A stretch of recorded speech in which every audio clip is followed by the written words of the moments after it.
Good evening बच्चों, good evening. आज के इस लेक्चर में मैं आप लोगों के साथ कंज्यूमर इक्विलिब्रियम डिस्कस करने जा रहा हूं। कंज्यूमर इक्विलिब्रियम में जनरली हम तीन थ्योरीज पढ़ते हैं आपके सिलेबस के अनुसार। कार्डिनल थ्योरी, जिसको हम ऑलरेडी डिस्कस कर चुके हैं। ऑर्डिनल थ्योरी, जिसको हम आज डिस्कस कर रहे हैं, उसके क्वेश्चन के साथ, यानी ऑर्डिनल थ्योरी के जो मोस्ट इंपॉर्टेंट क्वेश्चन है उसको भी हम आज इसी लेक्चर में डिस्कस करेंगे। एंड तीसरा होता है रिस्क एंड अनसर्टेनिटी, जिसको हम नेक्स्ट वीडियो में डिस्कस करने वाले हैं। तो बच्चों, बिना देर के हुए चलते हैं स्क्रीन पे। लेकिन उसके पहले आपसे एक रिक्वेस्ट है कि यदि आप इस चैनल पे नए हैं तो चैनल को सब्सक्राइब करके बेल आइकन दबाना ना भूलें बच्चों। वीडियो को लाइक एंड शेयर भी जरूर करें। एक और इंफॉर्मेशन मुझे आपको देनी है बच्चों कि यदि आप यूजीसी नेट जेआरएफ इकोनॉमिक्स जून 2026 या फिर दिसंबर 2026 की तैयारी कर रहे हैं तो फिर आज ही आप ज्वाइन करिए मेरा उत्कर्ष बैच। ये आपकी सफलता में 4 चांद लगाएगा, क्योंकि इसमें मैं आप लोगों को दे रहा हूं पूरे सिलेबस का वीडियो लेक्चर सिस्टमेटिक ढंग से, लाइव लेक्चर जिसमें हम क्वेश्चन डिस्कस करते हैं, पीडीएफ नोट्स, प्रैक्टिस के लिए question, mock test and the personal mentorship. तो फिर देर मत करिए, आज ही आप इको पाठशाला का ऐप डाउनलोड करिए, जिसका लिंक इस लेक्चर के डिस्क्रिप्शन में दिया गया है। एंड कोर्सेज में जाइए और वहीं से आप डायरेक्टली ज्वाइन हो सकते हैं। और यदि किसी तरह का कोई इशू आ रहा है तो आप मुझे इस नंबर पे 9910569227 पे आप मुझे डायरेक्टली कॉल कर सकते हैं। चलो बच्चों, अब देखते हैं कि ऑर्डिनल थ्योरी होता क्या है और ये क्या कहता है। बहुत ही सिंपल सा कंसेप्ट है।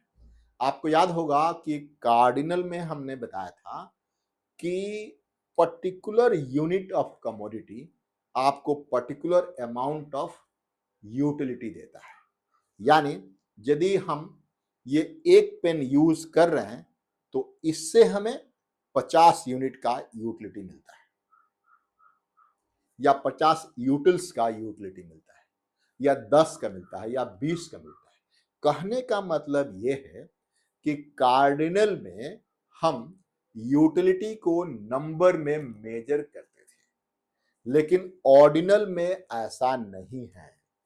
ऑर्डिनल में हम यूटिलिटी को नंबर में मेजर ना करके हम उसको रैंक करते हैं, उसको क्रमबद्ध तरीके से हम बताते हैं। जैसे यहां डेफिनेशन में लिखा हुआ है कि जब कोई व्यक्ति यह बताता है कि उसे कौन सी वस्तु या विकल्प ज्यादा पसंद है और कौन सा कम, लेकिन यह नहीं बताता है कि कितनी ज्यादा या फिर कितनी कम, तो इसे आप ऑर्डिनल यूटिलिटी थ्योरी कहते हैं। क्लियर है? आप यहां पे मैं थोड़ा सा इसको और एक्सप्लेन करना चाहता हूं बच्चों। मान लेते हैं कि आपके पास दो बंडल है, बंडल ए एंड बी। अब इसमें कार्डिनल में हम क्या करते थे कि इससे हमें 50 यूनिट यूटिलिटी मिलता था, से 50 यूनिट्स, और इससे हमें से 70 यूनिट यूटिलिटी मिलता था, है ना? यही हम करते थे ना कार्डिनल में। लेकिन ऑर्डिनल में ऐसा नहीं है। इसमें क्या होता है बच्चों, पता है आप लोगों को? इसमें यह बताया जा सकता है कि A is preferred over B, मतलब ए हमें ज्यादा पसंद है बी से, या फिर हम कह सकते हैं कि जो बी है वो ज्यादा पसंद है ए से। बी ज्यादा पसंद है ए से, या फिर ए ज्यादा पसंद है बी से, या फिर हम कह सकते हैं कि A is as preferred as B, यानी ए उतना ही बढ़िया है जितना कि बी बढ़िया है। यानी इसको हम रैंक करके कह सकते हैं कि ये उससे बेहतर है या वो उससे बेहतर है। ऑर्डिनल में हम यही करते हैं। क्लियर है? अब आगे बात करते हैं। मुझे लगता है ये बात आप लोगों को समझ में आ गई होगी। अब आगे देखिए, इसके बाद हम इंडिफरेंस कर्व की बात करेंगे, है ना? तो इंडिफरेंस कर्व एक्चुअली में मैं आपको बताना चाहता हूं कि indifference curve and the budget line, ये दो मेजर टूल्स हैं ऑर्डिनल थ्योरी के, यानी कंज्यूमर इक्विलिब्रियम या कंज्यूमर के बिहेवियर को एनालाइज करने के लिए या फिर उसका विश्लेषण करने के लिए आपको दो tools, indifference curve and the budget line, इन दोनों के बारे में अच्छी तरीके से जानकारी होनी चाहिए। इंडिफरेंस कर्व क्या होता है बच्चों, पता है? ये वो सारी लाइनें या आप कह सकते हैं वो सारे पॉइंट्स को कनेक्ट करता है जिस पे कंज्यूमर की यूटिलिटी सेम रहती है। यहां पे थोड़ा सा आप इसको देख सकते हैं बच्चों, देखिए मैं इसको यहां पे बताना चाहता हूं, इंडिफरेंस कर्व यानी उदासीनता वक्र। ये देखिए प्लीज,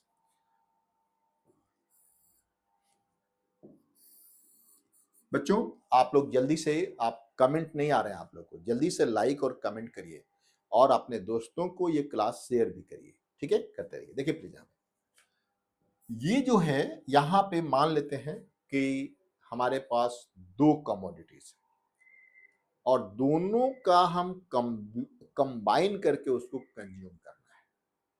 दोनों को कंबाइन करके कमोडिटी को कंज्यूम करना है, तभी हमें एक पर्टिकुलर अमाउंट ऑफ यूटिलिटी मिलेगी और वो कमोडिटी हमारा है एक्स है ना, और वाई है। यानी हम यहाँ पे दो कमोडिटी की बात कर रहे हैं। दो कमोडिटी में मान लेते हैं कि एक पॉइंट ये है, दूसरा पॉइंट ये है एंड तीसरा पॉइंट ये है। इसका मतलब ये है बच्चों, देखिए प्लीज यहां पे, कि इतना एक्स का एक्स नॉट और इतना वाई हम ले रहे हैं। मतलब ये वाला बंडल जब हम कंज्यूम कर रहे हैं तब हमें एक पर्टिकुलर अमाउंट ऑफ यूटिलिटी मिलता है। कमेंट करिए। या फिर हम ये वाला bundle x1 and the y1, ये भी बंडल हमें सेम यूटिलिटी दे रहा है। या फिर एक तीसरा बंडल ये वाला, ये देखिए please, x2 and the y2। मतलब चाहे आप बंडल ए लें, बंडल का मतलब समझते हैं ना आप लोग, दोनों को, दोनों कमोडिटी के मिलाने के बाद जो एक अमाउंट बनता है उसे आप बंडल कहते हैं।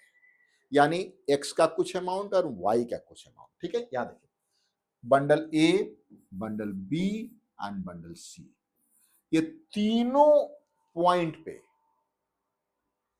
डिफरेंट कॉम्बिनेशन है एक्स एंड वाई का। यहां पे देख सकते हैं इतना एक्स का और इतना वाई का, यानी वाई का यहां पे ज्यादा है, एक्स का कम है। इस पे देखिए इतना एक्स का और इतना वाई का, वाई का घटा एक्स का बढ़ा। यहां पे देखिए एक्स का और बढ़ा और वाई का और घटा। यानी इन तीनों पॉइंट पे यदि हम मिला देते हैं तब आप इसे आप इंडिफरेंस कर्व कहते हैं, उदासीनता वक्र कहते हैं।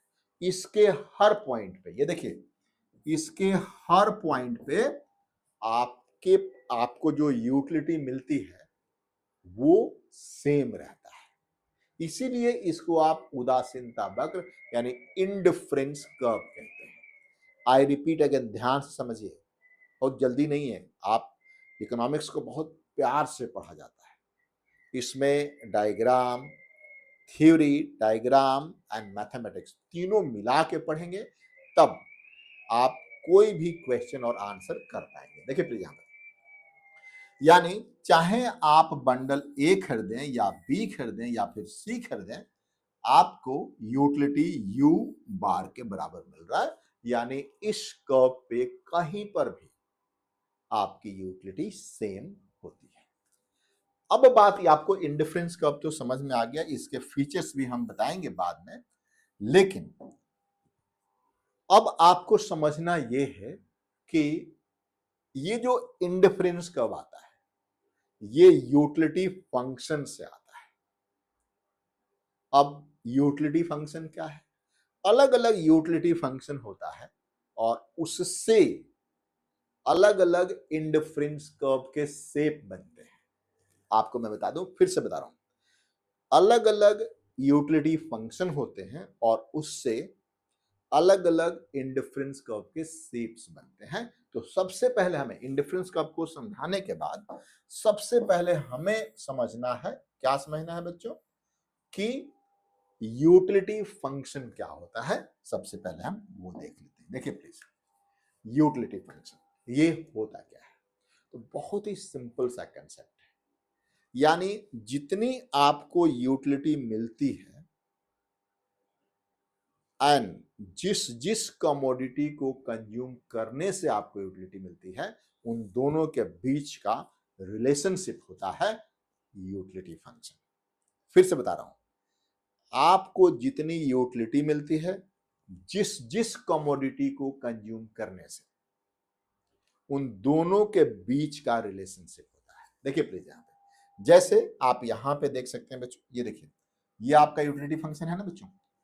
u is the function of x and y। मतलब ये है कि ये जो आपको यूटिलिटी मिलती है x एंड y के कंजम्पशन से मिलती है, x एंड y के कंजम्पशन से मिलती है।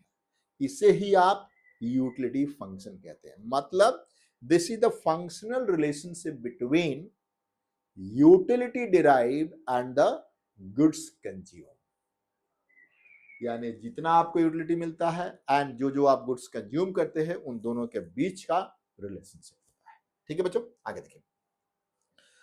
अब मैं आपको थोड़ा सा इन सब यूटिलिटीज फंक्शन के बारे में बताना चाहूंगा। यहां पे आप ध्यान रखिएगा बच्चों, जब भी आप कर रहे हैं, यहां पे जो एक्स एंड वाई है वो एक दूसरे के लिए सब्स्टिट्यूटेबल है। I repeat again, X and Y एक दूसरे के लिए सब्स्टिट्यूटेबल है, बट नॉट परफेक्टली सब्स्टिट्यूटेबल। यहां पे मैं आपके लिए लिख देता हूं एक्स एंड वाई। ध्यान रखिएगा, बहुत इंपॉर्टेंट कंसेप्ट है। X and Y are substitute, यानी प्रतिस्थापन वस्तुएं हैं ये। X and Y are substitute, प्रतिस्थापन, प्रतिस्थापन वस्तुएं होती है ये, है ना, ये वस्तुएं होती है, प्रतिस्थापन वस्तु होती है। यानी एक की जगह पे दूसरा वस्तु हम यूज कर सकते हैं। जैसे आपने पीछे वाले उसमें देखा, अभी हम उसको भी फिर से लेके आएंगे, यहाँ फिर से इसको लेके आएंगे। देखिए प्लीज, यहाँ पे आपने देखा ना कि आपको यूटिलिटी सेम मिल रहा है u बार के बराबर, लेकिन आपने x के अमाउंट को घटा, y के अमाउंट को घटा करके x बढ़ा दिया। यानी x के जगह, y के जगह पे आपने x को यूज कर लिया। यानी x एंड y दोनों एक दूसरे के लिए सब्स्टिट्यूटेबल हैं, यानी प्रतिस्थापन वस्तुएं हैं। क्लियर है?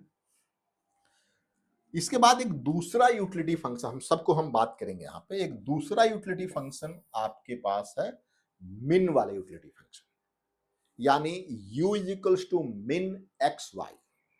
मिन का मतलब होता है क्या, कि minimum of x and Y. मतलब जो वैल्यू यहां पे दिया गया है, जो वैल्यू यहां पे दिया गया है, वो मिनिमम, मतलब ये वाली मिनिमम रेशियो तो यूज होनी ही चाहिए। आई रिपीट अगेन, मिन का मतलब है कि जो रेशियो यहां पे दिया गया है, मिनिमम ये रेशियो यूज होगा, नहीं होगा तो ये गिवन यूटिलिटी आपको नहीं मिलेगा। यानी यहां पे देख सकते हैं कि u, ये देखिए कि u इक्वल्स टू मिन ऑफ एक्स वाई, है ना। यानी ये जो वैल्यू है एक्स एंड वाई का, इसी रेशियो में यूज होना चाहिए। जो मिन का मतलब है इसी परफेक्ट कंप्लीमेंट होता है। इसको आप कहते हैं क्या बच्चों, perfect complement. Perfect complement, complement का मतलब क्या है बच्चों, परफेक्ट कंप्लीमेंट का मतलब क्या होता है, बता सकते हैं? कंप्लीमेंट क्या होता है, जो एक दूसरे के साथ यूज किया जाता है। जैसे petrol and car. And perfect में बात आ जाती है तो वो होता है कौन सा, बताइए कौन सा होता है? जल्दी से कमेंट करके बताइए, left shoes and the right shoes, मतलब आप एक लेफ्ट शूज के साथ एक ही राइट शूज यूज कर सकते हैं। ये रेशियो है 1:1 रेशियो, परफेक्ट रेशियो, 1:1 रेशियो। यदि आप एक लेफ्ट शूज के साथ साथ दो राइट शूज यूज करते हैं तो दूसरा राइट शूज का कोई मतलब नहीं है, उसके बढ़ने से आपकी यूटिलिटी में किसी तरह का कोई इजाफा नहीं होने वाला है। क्लियर है? तो इसे आप परफेक्ट कंप्लीमेंट कहते हैं बच्चों, परफेक्ट कंप्लीमेंट। दूसरी हम जो तीसरा यूटिलिटी आप यहां पे देख रहे हैं बच्चों, ये देखिए, जो तीसरा यूटिलिटी फंक्शन आप यहां पे देख रहे हैं ये वाला है जिसे आप कहते हैं कौन सा, लीनियर यूटिलिटी फंक्शन, रेखीय यूटिलिटी फंक्शन। यानी इसको आप कहते हैं क्या बच्चों, u equals to x plus y, यानी ये है आपका linear utility function, linear utility function है ये। ठीक है बच्चों, लीनियर यूटिलिटी। अब इसका मतलब क्या है, लीनियर यूटिलिटी फंक्शन का मतलब क्या है कि यहां पे एक्स एंड वाई जो है वो परफेक्ट सब्स्टिट्यूट है, मतलब परफेक्ट, चाहे आप एक्स यूज करें या वाई यूज करें आपको यूटिलिटी सेम मिलना है। किसी भी रेशियो में आप यूज करें आपको यूटिलिटी यहां पे सेम मिलना है।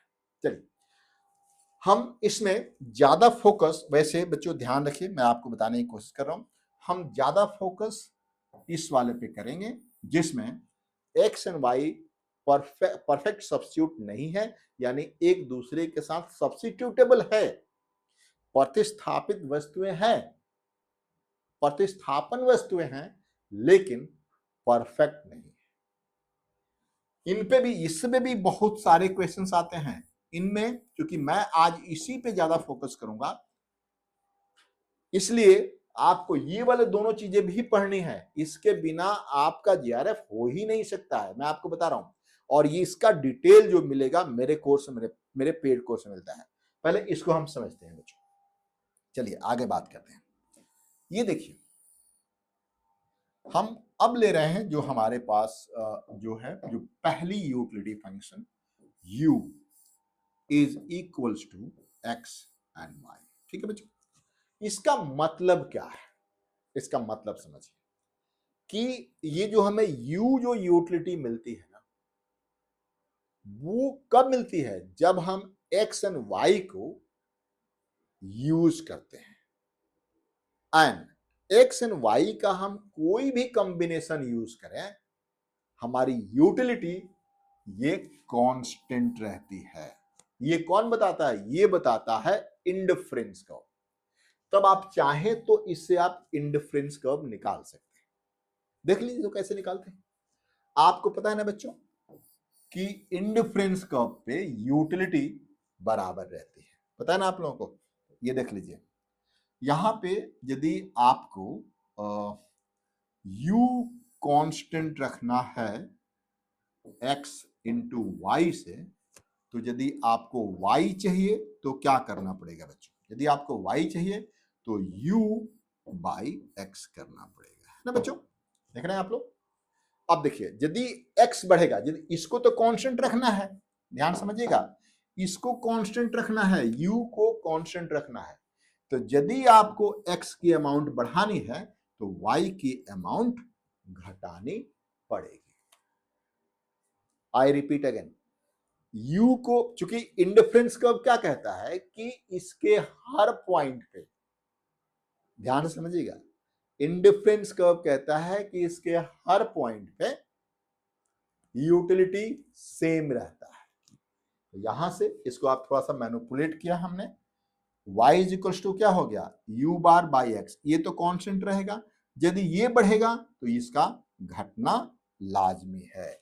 यानी यदि इसी को हम यहां डायग्राम पे रिप्रेजेंट करें तो किस तरीके से होगा, देखिए प्लीज, यहां पे आपने x लिया है और यहां पे आपने y लिया है।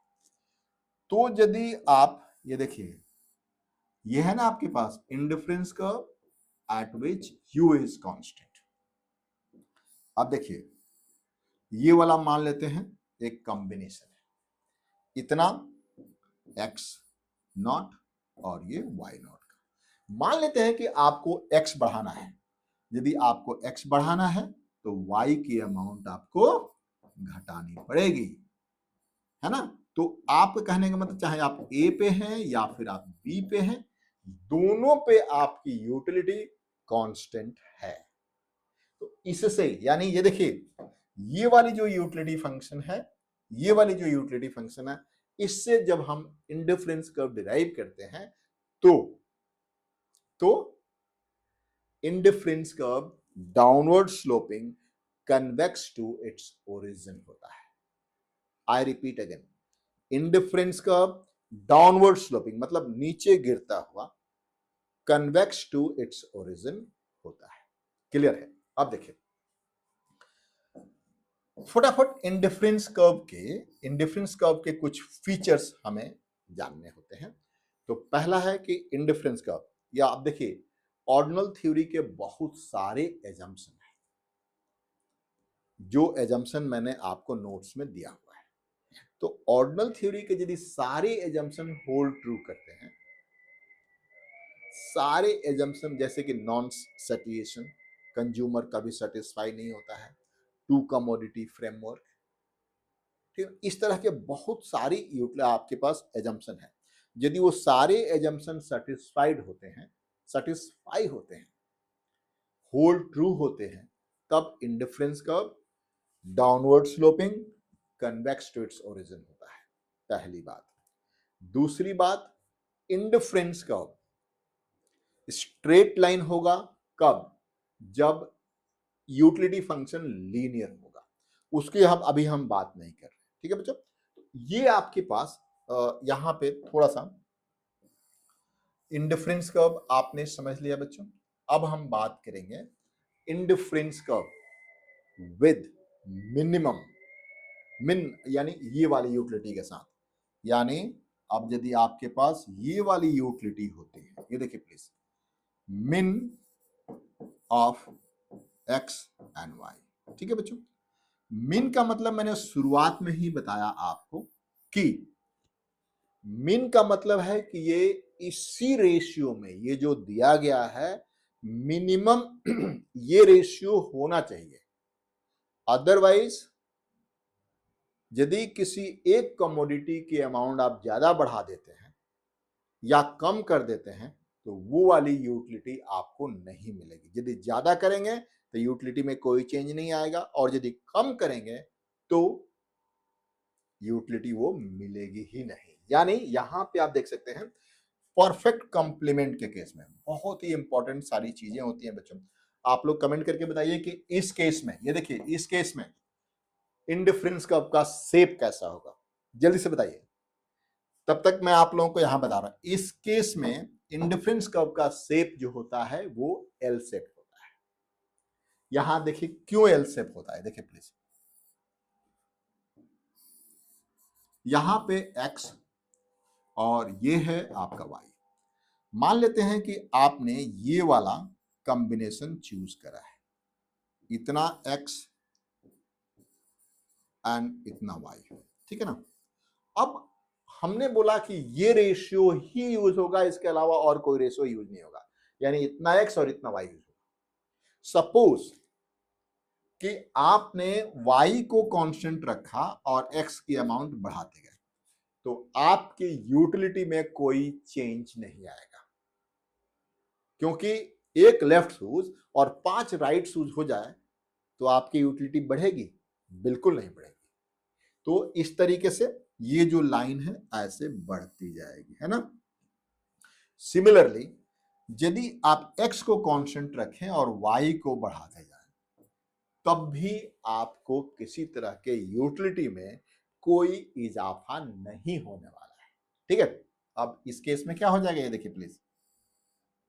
यानी अब ये जो बना ये आपका इंडिफरेंस कर्व बना और ये एल शेप होता है, और इसके हर पॉइंट पे, ये देखिए इसके हर पॉइंट पे यूटिलिटी कांस्टेंट होता है।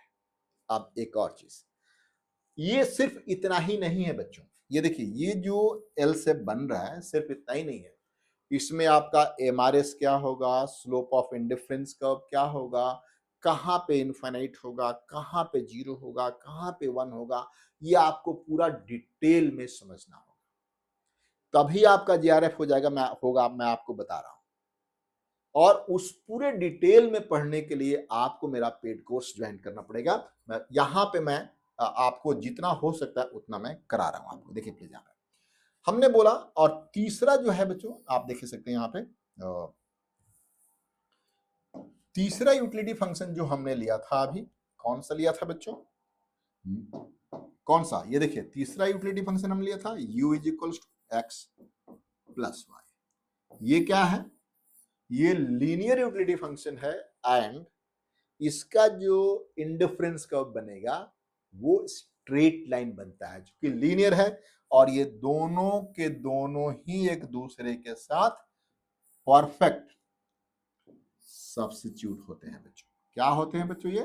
तो इसका इंडिफरेंस कर्व ऐसा बनता है, ठीक है। अब यहां पर भी ये देखिए, मार्जिनल रेट ऑफ सब्स्टिट्यूशन क्या होगा, इसके स्लोप कितना होगा, इक्विलिब्रियम कहां होगा, कॉर्नर सॉल्यूशन कहां होगा, ये सारी चीजें आपको पढ़ने हैं पूरा डिटेल में। यहां जितना हो सकता है मैं आपको बता रहा हूं, ठीक है। आगे देखिए, अब हम फिर से पीछे चलते हैं बच्चों, फिर से पीछे चलते हैं इस वाले यूटिलिटी फंक्शन पे। ये देखिए इस वाले यूटिलिटी फंक्शन पे, इस वाले, है ना, इस वाले यूटिलिटी फंक्शन पे हम चल रहे हैं, और हम आपको यहां बताने की कोशिश कर रहे हैं बच्चों कि ये वाला जो यूटिलिटी फंक्शन है u इज इक्वल्स टू, ये देखिए x इंटू वाई, ठीक है।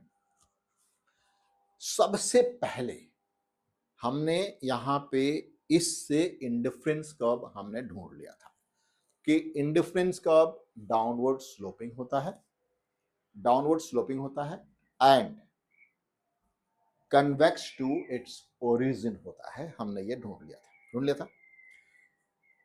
अब यदि आपसे कोई पूछे कि स्लोप ऑफ इंडिफरेंस कर्व इस यूटिलिटी फंक्शन से, ये देखिए इस यूटिलिटी फंक्शन से स्लोप ऑफ इंडिफरेंस कर्व क्या होगा, तो आप क्या बताएंगे? इस यूटिलिटी फंक्शन से मार्जिनल रेट ऑफ सब्स्टिट्यूशन क्या होगा, तब आप क्या बताएंगे? ये सारे क्वेश्चन में पूछा जाता है, ये इससे मैं आपको यहां बताने की कोशिश कर रहा हूं। तो सबसे पहले आप ये समझिए कि जो मार्जिनल रेट ऑफ सब्स्टिट्यूशन होता है, marginal rate of substitution between x and y होता है, वो क्या होता है बच्चों? Marginal utility of x divided by marginal utility of y होता है ना। आप जानते हैं कि नहीं जानते? और मार्जिनल यूटिलिटी कैसे निकलता है पता है आप लोगों को? आपको मैथमेटिक्स में आपको पढ़ाया गया होगा, नहीं पढ़ाएगा तो मैंने अपने पेड कोर्स में पढ़ाया है कि यदि किसी भी फंक्शन को आप डिफरेंशिएट कर देते हैं तो उसका मार्जिनल निकल जाता है। किसी भी फंक्शन को आप डिफरेंशिएट कर देते हैं तो उसका मार्जिनल निकल जाता है। यानी इसको आप डिफरेंशिएट करिए, mu x के लिए आप x से डिफरेंशिएट करेंगे, यानी ये देखिए, यानी इसको आप इस तरीके से करें, du with respect to dx करेंगे तो क्या बचेगा आपके पास? x तो 1 हो जाएगा और यहां पर सिर्फ y बचेगा, यहां पर सिर्फ y बचेगा। सिमिलरली यदि आप du with respect to dy करें तो y 1 हो जाएगा और यहां बचेगा x, यानी MRS कितना हुआ? y by x. सो यहां पे MRS कितना हुआ बच्चों? ये देखिए please, marginal rate of substitution between x and y कितना हुआ? y by x. अब कई बार क्वेश्चन पूछता है कि y की अमाउंट 5 है एंड x की अमाउंट 10 है, तो MRS कितना है? तो आप देख सकते हैं, y की अमाउंट 5, x की अमाउंट 10, तो ये 2 हो गया, 0.5 हो गया, सॉरी 0.5 हो गया, 0.5 हो गया MRS। Marginal rate of substitution यहां पे 0.5 हो गया। इसी तरीके से आप चाहें तो बहुत सारी यूटिलिटी फंक्शन आपको यहां पे दिया जा सकता है। जैसे आपने ये देखिए u is equals to x पे पावर 0.5 एंड y पे पावर 0.5, अब आप इससे एमआरएस निकालेंगे तो इसका भी MRS marginal rate of substance between x and Y is Y by X ही आएगा। आप इसको करके देखिए और बताइए मेरे को कमेंट करके कि आपने सही निकाला है कि नहीं निकाला है। ठीक है बच्चों, अब आगे बढ़ते हैं। एमआरएस में हमने यूटिलिटी फंक्शन में हमने आपको यूटिलिटी फंक्शन समझा दिया, उससे इंडिफरेंस कब बनाते हैं वो समझा दिया, उससे हमने एमआरएस निकालना हमने वो भी समझा दिया आपको। अब देखते हैं आगे नेक्स्ट पेज पे क्या है। नेक्स्ट पेज पे है बजट लाइन। हमने शुरुआत में आपको बोला था बच्चों कि शुरुआत में ही हमने आपको बोला था कि ऑर्डिनल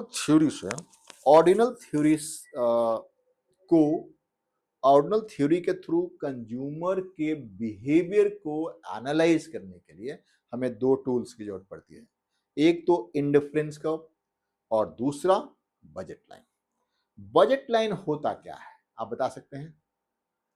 बेसिकली बजट लाइन बताता है कि आपके पास जितना पैसा है एंड उस पैसे से आप दो कमोडिटी का मैक्सिमम कितना अमाउंट खरीद सकते हैं अलग अलग कॉम्बिनेशन में।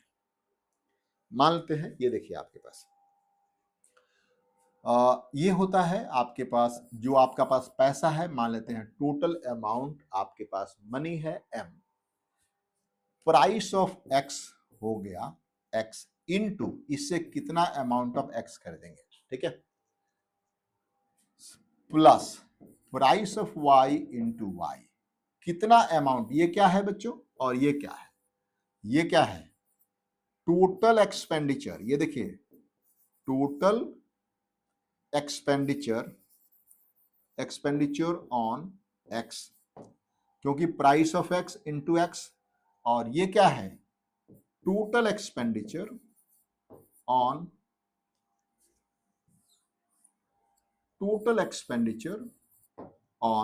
y, है ना बच्चों? ये समझ में आया आप लोगों को कि नहीं आया? यानी जो आपका जो पैसा है 100 रुपया वो x एंड y पे कैसे खर्च किया जाए, कितना x पे और कितना y पे खर्च किया जाएगा, तो उसका एक एग्जांपल भी आप देख सकते हैं यहाँ पे। ये देखिए प्लीज, ये देखिए मान लेते हैं आपके पास 100 रुपया है, ठीक है ना, प्राइस ऑफ x है 5 एंड आप इससे 10 यूनिट खरीदते हैं तो 50 रुपया आपका यहां खर्च हो गया, प्लस 5 रुपया y का भी प्राइस है और यहां पर भी आप 10 यूनिट खरीदते हैं तो 50 रुपया आपका यहां पर भी खर्च हो गया। यानी ये देखिए इसको आप कहते हैं m मनी इनकम, इसका है price of x into amount of x plus price of y into amount of y। यही आपका बजट कंस्ट्रेंट होता है बच्चों, यही आपका बजट कंस्ट्रेंट होता है। यानी budget line represent that what is the maximum amount that consumer can buy with the given income and the price of the two commodities। Clear है? तो ये आपका बजट लाइन आ गया। अब बजट लाइन को थोड़ा सा मैं ग्राफ से आपको यहां पे समझाने की कोशिश करूंगा। ये देखिए थोड़ा ग्राफ से भी समझ लीजिए, ये आपको समझ में आ जाएगा, ग्राफ से भी आ जाएगा समझ। ये देखिए प्लीज, मान लेते हैं बच्चों कि यहां पे आपने x लिया है और यहां पे आपने y लिया है, ये है ना, और आपके पास टोटल पैसा है 100 रुपया। टोटल पैसा कितना है 100 रुपया। सपोज कि आपने 100 रुपया y पे खर्च कर दिया, ये देखिए यानी 100 रुपया खर्च किया इनटू डिवाइड बाई 5 तो कितना खरीदा आपने 20 यूनिट। कितना खरीदा आपने 20 यूनिट ऑफ x खरीद लिया आपने, है ना। कमेंट करके बताइए अब y कितना खरीदा, x कितना खरीदेंगे। यदि आपने सारा का सारा पैसा x पे खर्च कर दिया, y पे खर्च कर दिया तो x के लिए कितना बचा, बिल्कुल जीरो बचा, बचा ना बच्चों, यहां पे जीरो बचा, है ना। लेकिन यदि सारा का सारा पैसा आपने x पे खर्च किया, अगेन ये देखिए 100/5 इज इक्वल्स टू 20, तब y के लिए कितना बचा? बिल्कुल 0। यानी जब इन दोनों पॉइंट्स को हम मिला दें तो यही एक संभावना बनती है कि आपके पास जितने पैसे हैं उसमें से आप अलग अलग combination of x and y आप खरीद सकते हैं। अलग अलग combination of x and y आप खरीद सकते हैं। अब इसका थोड़ा स्लोप देख लिया जाए बच्चों। बजट लाइन का स्लोप आप देख सकते हैं यहां पे बच्चों। बजट लाइन का स्लोप देखिए प्लीज, कैसे निकलेगा बजट लाइन का स्लोप, ये आप देख सकते हैं बच्चों। m equals to p x into x plus p y into y, है ना बच्चों? जल्दी से कमेंट करके बताइए आप लोग, यही है ना जो हम अभी पीछे पढ़ा रहे थे? बिल्कुल यही है, ठीक है। हमने अभी आपको यहीं पे बजट लाइन का एक ग्राफ भी बनाया था। This will be the graph. इसका स्लोप क्या है प्लीज बताइए, इसका स्लोप क्या है? इसका स्लोप क्या है? क्या है इसका slope? Change in y with respect to change in x, यही है ना? यानी dy बाय dx। डी क्या होता है? चेंज होता है। आपको जो यदि बच्चे मैथमेटिक्स बैकग्राउंड से नहीं है तो उनको ये प्रॉब्लम होगी। डी का मतलब होता है change, change in y with respect to change in x. मतलब एक यूनिट एक्स के चेंज होने से वाई में कितना चेंज आता है, यही इसका मतलब है। तो यहां पे यदि आप देखें, यहां पर हमने बताया था ना, ये देखिए m बाई पी एक्स, है ना? और ये क्या था? सॉरी पी वाई था वो, m बाई पी वाई, है ना बच्चों? m बाई पी वाई, और ये क्या था? m बाई पी एक्स, है ना?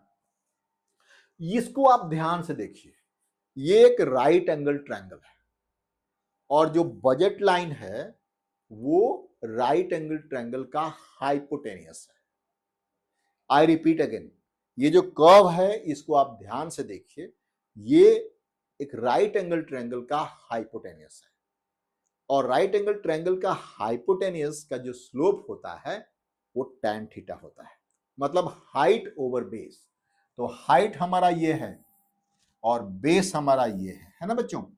That is m by p y divided by m by p x, और जो इसका जो वैल्यू आएगा that is minus p x by p y. ये होता है स्लोप ऑफ बजट लाइन। क्या होता है बच्चों? इसे आप कहते हैं slope of budget line, that is p x by p y. अब आप कहेंगे सर ये निगेटिव क्यों लगाया? तो निगेटिव हमने लगाया कि एक बढ़ता है तो दूसरा घटता है, मतलब दोनों में अपोजिट का रिलेशनशिप है, इसीलिए हमने इसको निगेटिव लगाया। क्लियर है बच्चों? अब आगे देखें। अब आपके पास दो चीजें आ गई हैं, indifference curve and the budget line. ये दोनों आपको मुझे लगता है समझ में आ गया है। समझ में आ गया ना बच्चों? ये दोनों चीजें आपको समझ में आ गई। अब इसमें कंज्यूमर इक्विलिब्रियम का कंडीशन क्या होता है आप देख सकते हैं यहाँ पे।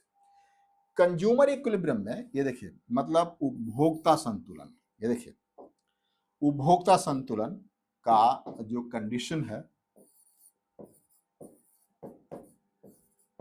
उपभोक्ता संतुलन, संतुलन इसका कंडीशन क्या होता है पता है आपको बच्चों? दो बहुत ही सिंपल कंसेप्ट होता है इसका, कि जहां पे slope of indifference curve and slope of budget line बराबर होते हैं वहीं पे कंज्यूमर का इक्विलिब्रियम होता है। उसको हम यहां पे दिखा देते हैं बच्चों, देखिए प्लीज। हम अब एक ही डायग्राम में अब दोनों कर्व यहां पे बता रहे हैं आपको, देखिए प्लीज। अभी हमने आपको बताया यहां पे x था और यहां पे y, ये हमारा बजट लाइन होता है बच्चों और ये हमारा इंडिफरेंस कर्व होता है। यहां पे ये देखिए एमआरएस, एमआरएस का मतलब slope of indifference curve is equals to p x by p y. यही वो जो पॉइंट है जहां पे कंज्यूमर का इक्विलिब्रियम होता है और इतना एक्स और इतना वाई एक कंज्यूमर कंज्यूम करता है। अब देखिए, ये कंज्यूमर इक्विलिब्रियम यहां पे खत्म नहीं हुआ, यहां से स्टार्ट होता है। ये तो बेसिक था। आपसे जो आपके एग्जाम में जो क्वेश्चन पूछे जाते हैं वो पूछा जाता है कि इसकी वैल्यू कितनी है, इसकी वैल्यू कितनी है, इंडिफरेंस कर्व का स्लोप कितना है। ये सारी चीजें आपको न्यूमेरिकल में आजकल पूछा जा रहा है कि एक्चुअली में इसकी वैल्यू कितनी है, उसकी वैल्यू कितनी है, उसकी वैल्यू कितनी है। क्लियर है? कहने का मतलब यह है कि सिर्फ इस क्लास से आपको काम नहीं चलेगा। अब थोड़ा क्वेश्चन हम डिस्कस कर लेते हैं बच्चों। क्वेश्चन है, कंज्यूमर इक्विलिब्रियम हमने समझा दिया आपको। अब हम क्वेश्चन यहां पे डिस्कस कर लेते हैं बच्चों। देखिए प्लीज, यदि किसी बिंदु पे, ये देखिए किसी बिंदु पे MRS greater than p x by p y है, तब कंज्यूमर क्या करेगा। यानी यहां देखिए प्लीज, थोड़ा सा समझाने की मैं कोशिश कर रहा हूं। यहाँ पे टाइम भी ज्यादा हो रहा है, बट फिर भी मैं यहाँ समझाने की कोशिश कर रहा हूँ आप लोगों को। इस क्वेश्चन को थोड़ा सा 10 क्वेश्चन है, उसको हम सॉल्व कर लेते हैं। ये देखिए, ये है आपका, ये क्वेश्चन है, ये आपका बजट लाइन है और ये है आपका इंडिफरेंस। इस पॉइंट के बारे में वो कह रहे हैं बच्चों, ये कह रहे हैं। यानी एमआरएस जो है, एमआरएस क्या है, स्लोप ऑफ इंडिफरेंस का, और p x by p y क्या है, स्लोप ऑफ बजट लाइन। यदि एमआरएस ज्यादा है तब कंज्यूमर क्या करेगा। तो ऑब्वियसली सिंपल सी बात है, ये देखिए प्लीज, एमआरएस यदि ज्यादा है, ये देखिए MRS p x by p y से ज्यादा है तो कंज्यूमर क्या करेगा। एक्स की खपत कम करेगा? नहीं भाई, एक्स की खपत बढ़ाएगा, तभी ना जाकर के यहाँ पे इक्विलिब्रियम होगा जी, तभी ना यहाँ पे इक्विलिब्रियम होगा।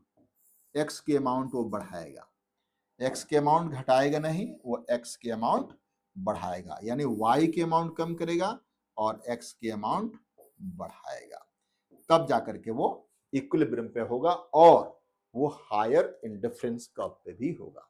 ठीक है। दूसरा क्वेश्चन, दूसरा क्वेश्चन, उपभोक्ता संतुलन की आवश्यक शर्तें। ये देखिए प्लीज, क्या है, ये तो हमने अभी आपको बताया था। उपभोक्ता संतुलन की आवश्यक शर्तें क्या है।